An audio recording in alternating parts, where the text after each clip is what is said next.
అందరికీ నమస్తే, నేను మీ phone welcome to our channel. నిన్న ఆర్కే రోజా గారు ప్రెస్ మీట్ పెట్టి ఏది పడుతుంది మాట్లాడుతూ ఉన్నారు. అసలు ఏం మాట్లాడుతూ ఉంది, ఏంది కథ గిట్లని చెప్పి ఈ వీడియోలో ఫుల్గా మాట్లాడుకుందాం. ఈ వీడియోలోకి వెళ్ళే ముందు ఈ కూటమి పాలన ఎలా ఉంది, ఏంది కథ గిట్లని చెప్పి మీరు ఫస్ట్ కామెంట్ చేయండి. ఆ కామెంట్ చూసైనా వైఎస్ఆర్సీపీ పార్టీ వాళ్ళు మారిపోతారు. ఓహో, కూటమి పాలన ఇలా చేస్తుందా అలా చేస్తుందా గిట్లని చెప్పి వాళ్ళకంటూ ఒక క్లారిటీ వస్తుంది. సరే, ఇవన్నీ పక్కన పెట్టేసి ఫస్ట్ ఈ ఆర్కే రోజా గారు మాట్లాడుతూ ఉంది, ఆ మాటలు విందాం. మేధావి వైఎస్ఆర్సీపీ వాళ్ళు ఇక్కడ సౌత్ ఆఫ్రికాలో బిజినెస్ చేస్తున్నారని ఒక డైవర్షన్ కట్టుకథ చెప్తుంటే, సౌత్ ఆఫ్రికాలో నేను ఇవాళే చూశాను కదా ఆర్కే రోజా గారు, మీకు తెలియదేమో, జగన్మోహన్ రెడ్డి వాళ్ళ ఫ్రెండ్ లిక్కర్ స్కామ్ ఇక్కడ ఆంధ్రాలో ఎలా అయితే చేసి జనాలని చంపేసి లివర్లు డ్యామేజ్ చేసి కిడ్నీలు డ్యామేజ్ చేసిలో గట్లనే సౌత్ ఆఫ్రికాలో కూడా చాలామందిని చంపేసిరంట మీ జగన్మోహన్ రెడ్డి వాళ్ళ ఫ్రెండ్. లిక్కర్ స్కామ్ ఇక్కడ ఆంధ్రాలో ఎలా అయితే చేసిర్రు అక్కడ కూడా అదే చేసిర్రు. అక్కడ ఉన్న జనాలు ఏమని చేసిర్రు, అరే ఇక్కడ ఎందుకు జనాలు చనిపోతా ఉన్నారు, ఈ సారా తాగి ఎందుకు చనిపోతా ఉన్నారు ఇట్లా అని చెప్పి కంప్లైంట్ ఇస్తే అక్కడ తేలిందేంటి, జగన్ గారి ఫ్రెండ్ ఇక్కడ ఎట్లయితే బాటిల్లో కలర్ వేస్తా ఉన్నారో అక్కడ సౌత్ ఆఫ్రికాలో గడ్డన్ని కలర్ వేసిర్రు. ఆడ పోలీసు వాళ్ళు పట్టుకున్నారు. ఇదాని తర్వాత పారిపోయి వచ్చేసిండా, ఏమైందా ఏంది కదా ఇట్లా అని చెప్పి అది వివరంలో ఉంది, దాని గురించి మాట్లాడలే. సరే, నువ్వైతే మాట్లాడు. ఈ కొల్లు రవీంద్ర చెప్తాడు, ఈ కల్తీ మద్యం తయారు చేసింది మేం కాదు, వైఎస్ఆర్సీపీకి చెందిన వాళ్ళు అని. నువ్వు వైఎస్ఆర్సీపీ పార్టీ వాళ్ళే కదా. అరే గతంలో వైఎస్ఆర్సీపీ పార్టీ అధికారంలో ఉన్నప్పుడు కల్తీ మద్యం తాగి ఎంతోమంది చనిపోయారు, ఎంతోమంది లివర్లు ఖరాబ్ అయినాయి, ఎంతోమంది కిడ్నీలు ఖరాబ్ అయినాయి. అరే రోడ్డు మీద పడుకోబెట్టిన మా అందరి ఫ్యామిలీని మీరు కూడా ఇప్పుడు మాట్లాడుతూ ఉంటే కొంచెం జాలి అనిపిస్తూ ఉంది. జాలే అంటే మీకు సరిగ్గా తెలుగుదో అక్కడున్న స్క్రిప్ట్ సరిగ్గా రాయలేదో ఏమో అర్థమవుతలే. కానీ పొద్దుగా లేస్తే చంద్రబాబు నాయుడు గారి మీద లోకేష్ గారి మీద పడి మాట్లాడడం కాకుండా వాస్తవాలు మాట్లాడడం నేర్చుకోండి. అరే లిక్కర్ స్కామ్ ఆంధ్రప్రదేశ్లో 2019 to 2024లో బాగా జరిగింది. కలర్లే చేంజ్ చేసుకుంటా పోయారు. దానికంటూ ఒక టైం లేదు, ఏం లేదు. కొన్ని రోజులు స్టోర్ చేసింది లేదు, ఏం లేదు. ఇవాళ కలిపినా చలో అమ్మేసాయి, ఇవాళ కలిపినా అమ్మేసాయి. ఆ పైసలు అడిగిపోయినాయో తెలియదు, ఏం చేసిరో తెలియదు. మీరు మళ్ళీ మీరు కూడా మాట్లాడుతూ ఉంటారు. కాదండి, ఇప్పుడు నేను ఏమైనా మాట్లాడితే అంటే ఫ్లోలో ఏమైనా వర్డ్ వస్తే దాన్ని పట్టుకొని అరే ఒక మహిళను పట్టుకుంటే ఇట్లాంటి మాటలు మాట్లాడుతావాను, అరే ఒక మాజీ మంత్రిని పట్టుకొని ఇట్లాంటి మాటలు మాట్లాడతావారా నువ్వు ఇట్లని చెప్పి మాట్లాడచ్చు. కానీ ఒక మహిళ, ఒక ఎమ్మెల్యే గురించి, ఇప్పుడు ప్రజెంట్ సీఎంగా ఉన్న వ్యక్తి గురించి ఎట్లాంటి మాటలు మాట్లాడుతుందో ఒకసారి మీకే వినిపిస్తుంది చూడండి. ఈ కల్తీ మధ్యలో వచ్చిన ముడుపుల వల్ల కళ్ళు బయటలు కమ్మినాయి అనుకుంటా. ఇలా సిగ్గు లేకుండా ఆయన మాట్లాడుతూ ఎందుకు కొల్లు రవీంద్ర గురించి మాట్లాడాల్సి వస్తుందంటే, ఈయన పైకి చాలా గొప్ప వ్యక్తిలాగా మాట్లాడుతున్నాడు, చేసిన తప్పులు సర్దిద్దుకోకుండా. ఇటు వైన్స్ లో అటు మైన్స్ లో ఈ రాష్ట్రాన్ని గుండు కొరిగిచ్చేస్తున్నాడు. అయ్యో బాబోయ్, ఆర్కే రోజా గారు కూడా వైన్స్ల గురించి మైన్స్ల గురించి మాట్లాడుతూ ఉంది. అమ్మ, మనం నగరిలో అధికారంలో ఉన్నప్పుడు మున్సిపల్ కార్పొరేషన్ సీట్లు ఎంతమందికి అమ్మినాం చెప్పు. అరే అక్కడ ఎవరైనా మట్టి దోవుకుంటా అన్నా కూడా వాళ్ళ దగ్గర పైసలు తీసుకున్నాం మనం. అరే ఎవరైనా ఇల్లు కట్టుకుంటా అన్నా కూడా వాళ్ళ దగ్గర పైసలు తీసుకున్నాం మనం. మనం కూడా ఇట్లాంటి మాటలు మాట్లాడితే వాళ్ళు చేసిరో లేదో పక్కన పెట్టేసి ఫస్ట్ మనం చేసిన దానికి పూడ్చోబెట్టు. ఫస్ట్ మనం పూడ్చోబెట్టిన తర్వాత వేరే వాళ్ళ మీద మాట్లాడతాం. మనమే చేసిన వాళ్ళ లంగా పనులన్నీ బయట అందరికీ తెలుసు.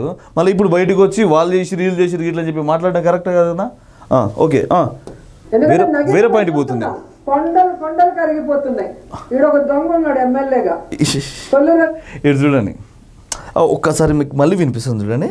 ఒక దొంగ ఉన్నాడు ఎమ్మెల్యేగా, ఈడొక దొంగ ఉన్నాడు ఎమ్మెల్యేగా, కొల్లు రవీంద్ర అంటతో ఇక్కడ వీడు ఇదే నేను ఇప్పుడు మాట్లాడిన పాయింట్. అదే ఒక మాజీ మంత్రిని పట్టుకొని అట్లాంటి మాటలు మాట్లాడతావారా నువ్వు అంటే నా ఫ్లోలో అంటే అన్ఎక్స్పెక్టెడ్గా ఏమైనా మాటలు మాట్లాడుంటే, అరే ఒక మాజీ మంత్రిని పట్టుకొని అట్లాంటి మాటలు మాట్లాడతావా నువ్వు గిట్లని చెప్పి చాలామంది రియాక్ట్ అవుతున్నాయి ఇప్పుడు. కానీ ఆర్కే రోజా గారు వాడు గీడు గిట్లని చెప్పి మాట్లాడడం అసలు తప్పే కాదు. ఎందుకంటే ఇప్పుడు అంటది, ఇప్పుడు ఆర్కే రోజా అంటది, అరే నా యాసనే అట్లుంటుంది, తిరుపతి యాసనే అట్లుంటుంది గిట్లని చెప్పి ఆర్కే రోజా గారు అనేస్తారు. కానీ వేరే వాళ్ళ యాస ఇంకా ఈ వైఎస్ఆర్సీపీ పార్టీ వాళ్ళకే వస్తుంది. బూతులు మొత్తం వీళ్ళకి యాసలోనే ఉంటుంది. కాన్స్టిట్యూన్సీకి రాడు, ప్రజలకి పని చేయడు, ప్రజలకి వెల్ఫేర్ ఇవ్వాలన్న ఆలోచన. అన్నా ఈ మొత్తం నిజం చెప్తున్నా, నగరిలో చేయని ముచ్చట్లన్నీ ఇప్పుడు చెప్తా ఉంది. నగరికి ఒక్కసారి కూడా పోయింది లేదు, నగరి ప్రజలకు మంచి చేసింది లేదు. అక్కడ వాళ్ళ దగ్గర ఉన్న అందరి దగ్గర పైసలు తీసుకొని ఉన్నావు. అరే నువ్వు చేయని పనులు అంటే ఏమున్నాయి చెప్పు.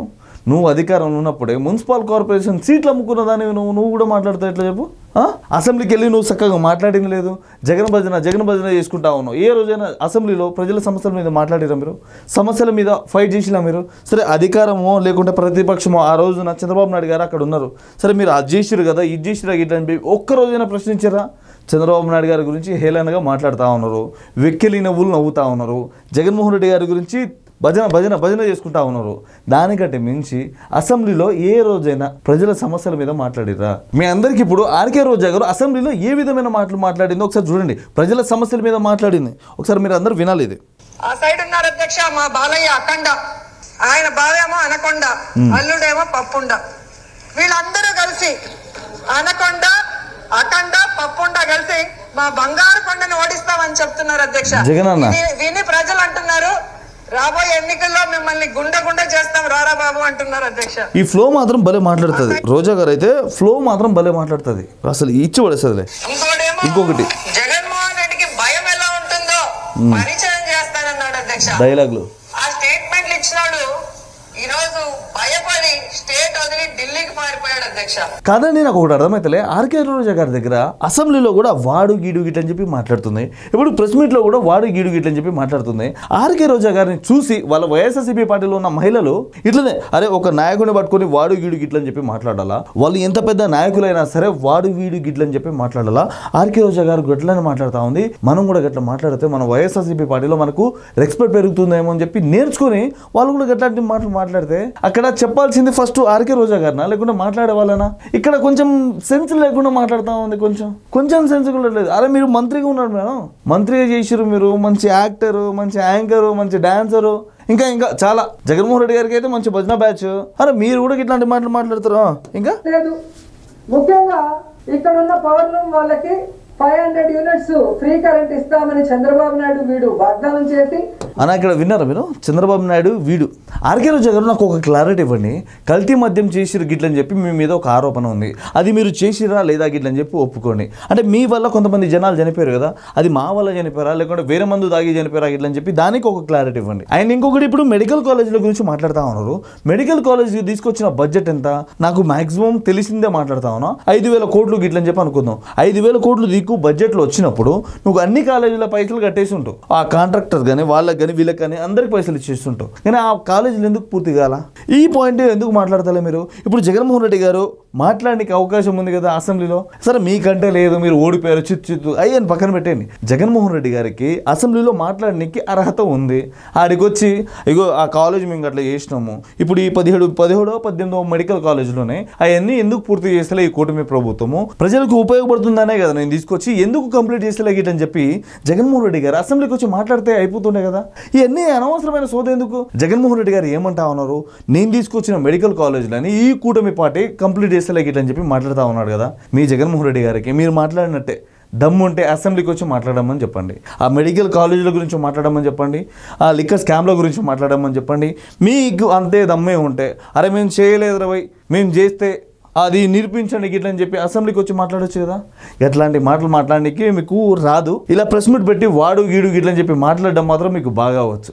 అరే సీరియస్గా మీకు వైఎస్ఆర్సీపీ పార్టీ అధికారంలో ఉన్నప్పుడు ఏ ఒక్క పని చేసేది చెప్పండి, అసలు ఏ ఒక్క పని చేసారు మీరు? నగరిలో ఉన్నావు, ఏ ఒక్క రోజైనా సరిగ్గా నగరిలో కూర్చొని ఏమైనా పనులు చేసినావా? ఆడ దొరుకుంటా ఈడ దొరుకుంటా ఈ టీవీ షోస్ అన్నీ చేసుకునే దానివి నువ్వు కూడా వాళ్ళ గురించి వీళ్ళ గురించి మాట్లాడుతున్నావు. నారా లోకేష్ గారు ఏం చేస్తా ఉన్నాడు చూస్తలేవా నువ్వు? నారా లోకేష్ గారు మంచి మంచి కంపెనీలు తీసుకొస్తా ఉన్నాడు, ప్రజలకు ఉపయోగపడే పనులు చేస్తూ ఉన్నాడు, మన దాంట్లో 1% అయినా మనం చేసినావా? పొద్దుగా లేసి వాళ్ళ మీద ఏడుచుడేందుకు? సో ఈగనైనా ఈ వైఎస్ఆర్సీపీ పార్టీ వాళ్ళు నోరు అదుపులో పెట్టుకుని మాట్లాడితే చాలా బాగుంటుంది. వీళ్ళకి పెద్ద మైనస్ ఏంటంటే వీళ్ళ నోరు అనేది సైలెంట్గా ఉంటే వీళ్ళకి ఇన్ని సీట్లు రాకపోతుండే, ఈ ఆర్కే రోజా కావచ్చు, కొడాలి నాని కావచ్చు, ఈ వల్లభనేని వంశీ కావచ్చు, ఆ అనిల్ కుమార్ యాదవ్ కావచ్చు, ఆయన అయితే 2021లోనే మేము పోలవరం కంప్లీట్ చేసాం వీళ్ళని చెప్పన్నాడు, 1 ఇంచు కూడా లేపాల. ఈయన కూడా మాట్లాడతాడు కొడుక తొక్కుతాం బిడ్డ గిట్లని చెప్పి కొన్ని వేల మంది చూస్తున్నప్పుడు అట్లాంటి మాటలు మాట్లాడతాడు. అయ్యా జగన్మోహన్ రెడ్డి గారు నేను అడుగుకుంటున్నా, ఫస్ట్ వీళ్ళందరినీ పార్టీలకు వెళ్ళి పీకేయండి, ఆ తర్వాత మీకు అన్ని మంచి జరుగుతుంది గిట్లని చెప్పి నేను అనుకుంటున్నా. మీ పార్టీని మొత్తం నాశనం చేసేది వీళ్ళే. సరిగ్గా మాట్లాడనీకి రాదు, సరిగ్గా చేయనీకి రాదు, సరిగ్గా అర్థం చేసుకోనికి రాదు, ఏం చేయనీకి రాదు, వాడు వీడు గిట్లని చెప్పి మాట్లాడుతూ ఉంటుంది. సో ఇదండి ఈ వీడియో గిట్లా మీకు ఎట్లా అనిపించిందో కిందికి వచ్చి కామెంట్ చేయండి. సబ్స్క్రైబ్ చేయడం మాత్రం అస్సలు మర్చిపోకండి. Thank you.